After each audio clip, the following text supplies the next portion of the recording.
Eamon Khan here for Seconds Out with the one and only Liam Beefy Smith. Liam, good to see you. Starting off the new year with supporting your friend Darren Till. Before we get to that conversation though, I want to start off with an update with yourself. What's the latest with you getting back in the ring in 2025? Yeah, I'll be back in the ring. I'll be back in the ring the first half of the year.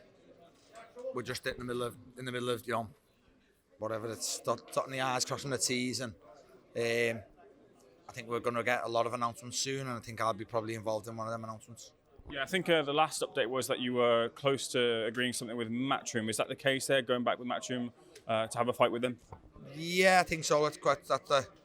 That's the one looking likely at the moment. Like I say, I've got good conversations with Queensberry and Matchroom, but I think that the next deal I'll probably do is going to be with Matchroom.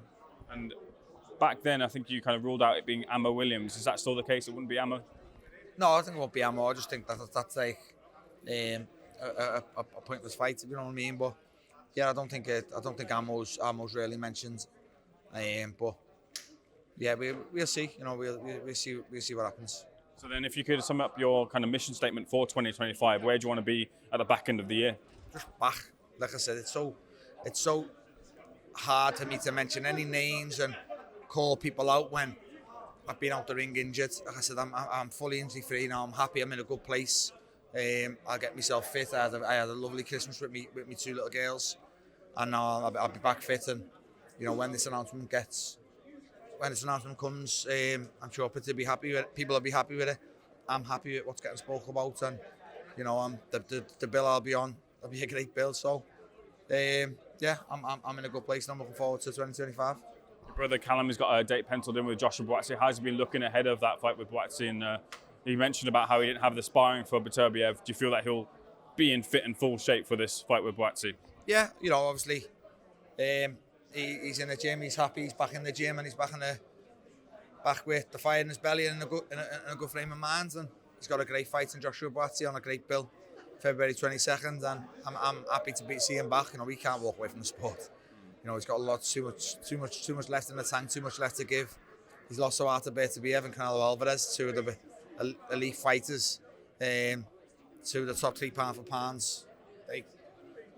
I'm buzzing he's back, and you know, I can't wait to see him back.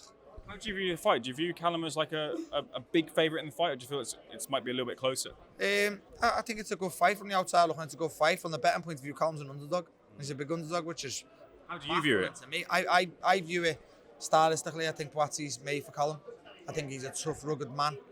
He's going to give anyone a hard night, but I think stylistically wise, he's made for Callum, and that's the way I look at it. Josh Buatsi's a great fighter, an Olympian, but style-wise, I think he's made for Callum, and it's one that I'm looking forward to. Looking forward to this one as well too. Darren Till's debut in the Misfits Boxing Arena. It was supposed to be Tommy Fury. It's now Anthony Taylor. What have you seen from Darren Till in, I guess, maybe the sparring you've seen in front of his own eyes as well, that gives you the confidence that he can succeed in just the boxing arena? Yeah, I just think he's done everything asked of him, everything he should have done. He's put his heart into it. He's put his brain into it. Really, he's done the changes that needed to be changed. So the UFC fighter coming into boxing is not going to work if they try and keep a UFC stance on it. You know, he's changed the bits that he needs to perfect. No, but he's never going to be. None of us are. So, but he's done a great transition over the past 12 to 14 months, and you know, I think you'll get a dominant performance on Saturday against Anthony Taylor, to be honest with you. Do you think the Tommy Fury fight comes back around for him? No, I don't. It was one that, again, I was looking forward to. I think it would have been a great fight, and it was one that I thought Darren could have put a big statement. You know, Tommy's beat Jake Paul and KSI. But no, I don't think that comes back around. I think a lot of people have got different opinions on Tommy, whether he shit himself, whether he, you know, what have you. I've said, I don't think he did, 'cause I don't think boxers do shit themselves like that. But I just think he's got something else, and I think he's got the Jake Paul fight over the next coming month. We'll probably see that, but I think he pulled up because Darren's too big a risk if you've got the Jake Paul fight. Can I ask you, I don't know if you saw the interview Tommy Fury did with Men's Health, and he mentioned about alcoholism being a real problem for him, and he said that, look, outside of boxing, the pressures of it all, it's kind of got on top of him. In terms of you've been at the top of the sport, you've had big fights. Do you ever feel like the pressure just kind of got to you, and how difficult was it to balance those moments in big fight nights yourself? Yeah, I seen Tommy saying the alcohol thing, but I think he was aiming at the alcohol was not the reason to pull out. I think the alcohol was the reason of his split with Molly May, so I believe. I'm not going to get involved in that. No. Obviously, I know what pressure comes with being at the top, or success. But your family, everything comes into play and helps you in that situation. So yeah, Tommy must have fell off the wagon. It's alcohol a little bit, but seems to have got his shit together now by the looks of it, and hopefully he does. You don't wish that upon it anyway, and fingers crossed for Tommy. I hope he has sorted that situation if he was struggling and he was troubled by it. And again, I firmly believe Tommy's got the Jake Paul fight, and I think that's the whole reason of the pullout. There'll be a lot of fingers crossed in terms of the Matchroom camp and the Boxer camp to finally got CONOR BENN and Chris Eubank Jr. over the line. April 26th potentially. Tottenham Stadium has been talked about, but there's also been the information that it's going to be at middleweight, but with the 170 rehydration clause. I just want to focus on CONOR BENN specifically as a welterweight. He's had a couple of fights at super welter. How much is he giving up, moving up to, or potentially having a fight with someone who's going to weigh in at 170 on the night? I think a lot of the CONOR BENN situation is based on my fight with him. I do. I think he knows he can be here to I'm okay. I think he knows he's seeing him here now. No one had seen him here till I boxed him. No one had seen him on his back till I boxed him. Before I boxed him, Conor wouldn't fight him at 160, which is it's just a fact. I'm not being big-headed here, but obviously after my fight, it was I'll fight you at 160, but they still put the rehydration clause in. I don't know. It's just pointless, really, banging on about it now. It's done, isn't it?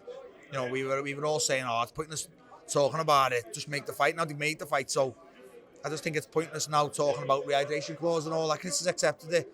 Yeah, he's probably getting a 8-figure payday to accept it, mate. So yeah, it's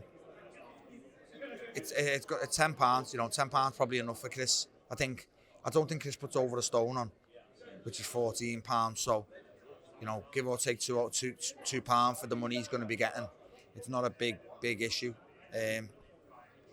Just let's stop talking about rehydration clause now. The fight's done. We spoke about the fight being done for years. It's been getting boring now. The head-to-heads, the fight's done now. So let them both get it on now and see who wins. Do you think Conor can put that dent in him like you did in the first fight? Yeah, I was there. Like I said, told you all before. I never say never. What? Do you think Conor can't knock Chris out? Anyone can be knocked out with them little gloves on, mate. Anyone can be knocked out. If Chris is not looking, Chris doesn't see the shot. Anyone can be flattened, and